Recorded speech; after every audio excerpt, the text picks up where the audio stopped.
So you might have felt that sort of jolt hit the gaming world recently, that new trailer for Doom, The Dark Ages. Oh, yeah. It's definitely got people talking. It's really buzzing online. Well, it's hard not to be excited, right? I mean, visually, what they showed, Mm-hmm. it looks pretty stunning. Totally. And, the promise of even more intense Doom action, that's always appealing. Okay, so let's unpack this buzz a bit. Because, yeah, the demons looked great, terrifying, all that. Hmm. But the way this trailer was presented, well, that seems to have kicked off a whole other conversation. Definitely. So today we're diving into those reactions, specifically looking at the differences, maybe, between how Xbox fans and PlayStation fans are seeing this Doom, The Dark Ages reveal. Yeah, and we've been looking at this really interesting piece from Game Rant. It helps break down, the different fan responses. Right. And it zeroes in on the specific bits in the trailer that kind of lit the fuse. Exactly. So our goal here, our mission for this deep dive, is to cut through some of that noise, like what exactly started the debate? What did we actually learn about the game itself from the trailer? And, what does it mean for you, the player, no matter if you're on Xbox, PlayStation, or PC? Right. It's about understanding those different perspectives, isn't it? Yeah, trying to get a handle on why people feel the way they do in the gaming world.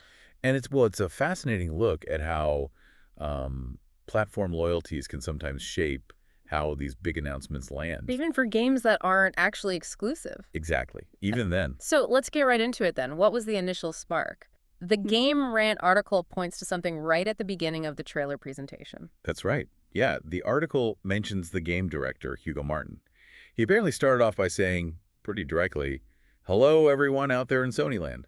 Wow, okay, just straight up. Yeah. And it wasn't just like a quick mention either. He then went on to talk about how well the game runs on the PlayStation 5, highlighted its performance there. Okay, now here's where it gets really interesting, like you said. Because, well, the article reminds us, Doom, The Dark Ages is from id Software, right? Which is now owned by Microsoft. It's an Xbox first-party title, technically. Exactly. So that initial Sony land greeting, you can see why some Xbox players might have felt a bit, Yeah, a bit left out. Or maybe just surprised. like showing up to your team's home game and the announcer gives the biggest shout out to the visiting team first. Yeah. That kind of feeling. That's actually a really good analogy. And yeah, for some Xbox fans, that PlayStation focus right at the start, it did feel a bit like being sidelined, for the kickoff excitement around a major Xbox game. Right. It definitely raises questions about who that initial marketing push was aimed at. It does make you pause and think. But okay, let's not get completely lost in the intro. The trailer itself, beyond that opening line, showed off a lot of game. Oh, absolutely. Forget the intro for a second. The game looks wild. We got to look at this place called the Cosmic Realm, Right, the cosmic realm. which the director described as, let me get the quote, "a new cyclopean world filled with Lovecraftian creatures and environments." Ooh, Lovecraftian. That sounds like a pretty significant shift for Doom. It sounds really compelling, doesn't it? A new direction, maybe darker, more mythic, and visually it looked, well, really striking. It looked incredible. Yeah, the move towards this sort of darker, almost fantasy horror vibe within Doom, that's definitely got my attention. Mine too. But circling back to that PlayStation Spotlight, Yeah. it has led some people to question the marketing strategy, hasn't it? Yeah, the Game Rant piece does touch on that. It notes some players are kind of scratching their heads about Microsoft's approach here. Mm-hmm. But, it also suggests another possibility. Maybe it was just a very deliberate move. How so? Like maybe it was meant to specifically reassure PlayStation 5 owners. Yeah. Make it super clear they won't be missing out on this huge release, even though it's technically from an Xbox studio now. Ah, okay. So less of an oversight, more of a targeted message. Could be. Like maybe signaling to PlayStation players who might be wondering, hey, will we still get these big Bethesda games? And saying, yes, you will. That's the complex game behind the game announcements, I suppose. Lots of layers, lots of strategy, maybe. Definitely. But let's zoom out again for a second. We have to remember what Doom represents. This isn't just any shooter series. No way. It's legendary, a massively popular, incredibly long-standing FPS franchise. It basically defined a genre. Right. Its history is packed with, well, brutal, bloody scenarios, as the article puts it. That's putting it mildly. True. And it's managed to evolve over the decades technologically, but it always keeps that core feeling, right? That intense, fast, almost overwhelming combat. Absolutely. It stays true to its roots. And the Dark Ages. It looks like it wants to honor that legacy, but also carve out its own space, this medieval setting. That's a big change. It really is. Plunging the Doomslayer into the Middle Ages. That's not something I think anyone predicted. How do you think that's going to feel, the change in scenery? Well, it creates this amazing potential for contrast, doesn't it? You've got the Slayer, probably still with some high-tech gear, maybe, maybe not, Right. We don't know yet. against this ancient medieval backdrop, Yeah. fighting demons in castles, maybe. Demonic knights, those Lovecraftian things we saw. Ooh, yeah. Demonic Knight sounds perfect for Doom. It could lead to really interesting enemy designs, different kinds of environmental challenges. It feels fresh. It paints a pretty vivid picture. And it's not just window dressing, is it? The director was teasing actual gameplay changes, too. He certainly was. Yeah, the article mentioned him promising gameplay innovations, new weapons, and massive worlds. Big promises. And then there was that other quote. Oh, yeah. The claim that the Dark Ages will be the best Doom game ever made. That's bold. I mean, Doom 2016 and Eternal set a pretty high bar. Very high. So making that claim, it suggests they're really aiming high, not just doing a medieval reskin. They think they've got something special. You gotta respect the ambition, at least. And Game Rant even pulled out a specific example of a new weapon. Yes. Something called the Reaver Chain Shot. Sounds nasty. Wow, chain shot. Okay. Apparently, it's designed specifically to take down certain types of enemies more effectively. Ah, so maybe encouraging different tactics. Could be. And the director apparently said it's unlike anything we've ever had in an IT game. Which, again, hints at maybe more strategic depth or just something really, really cool and new. Okay, I'm officially intrigued by the Reaver Chain Shot. So for everyone listening who's now marking their calendars, the release date is May 15th, 2025. Not too far away, relatively speaking. And if you're really keen, you can get in a bit earlier. The premium edition gives you early access starting May 13th. 2 extra days of demon slaying. Good to know.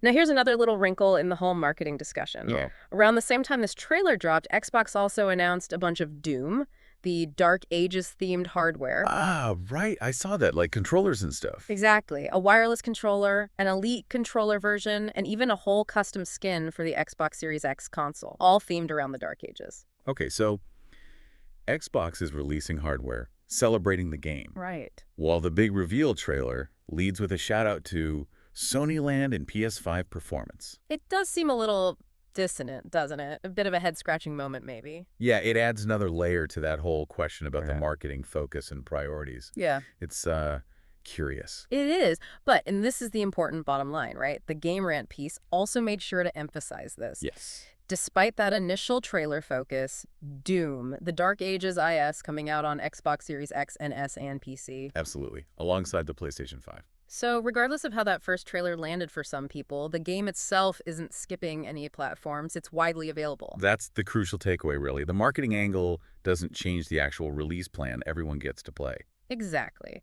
So while the rollout might have, raised some eyebrows or sparked debate online, Which it definitely did. the core message remains. Players on all these main platforms will get to dive into whatever this new medieval Lovecraftian Doom adventure holds. That's the key thing. The trailer's messaging, whatever the intent, Yeah. doesn't alter the fact that it's a multi-platform game. So let's try and bring this all together then. We got a really exciting first proper look at Doom, the Dark Ages. Yep.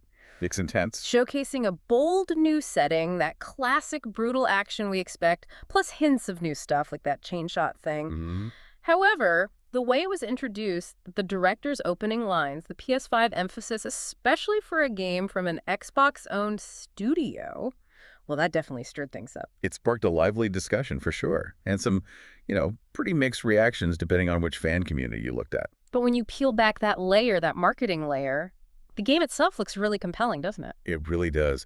The Dark Ages sounds like it's bringing some genuinely fresh ideas, maybe even innovations, to a franchise that already has such a massive legacy.